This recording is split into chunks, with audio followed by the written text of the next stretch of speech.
বিসমিল্লাহির রহমানির রহিম। ঈদ মোবারক। প্রিয় দেশবাসী, আসসালামু আলাইকুম। ত্যাগ, তাকওয়া আর সংযমের শিক্ষা দিয়ে বিদায় নিয়েছে পবিত্র মাহে রমাদান।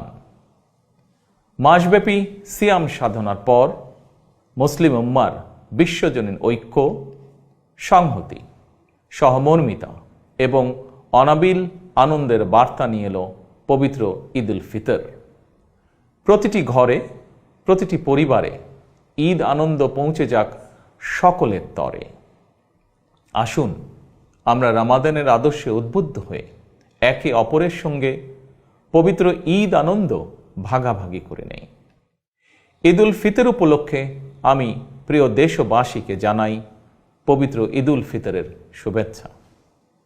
বাংলাদেশ সহ বিশ্ব মুসলিম উম্মার প্রতি জানাই আন্তরিক অভিনন্দন ও মোবারকবাদ। ঈদ মোবারক। আল্লাহ হাফেজ।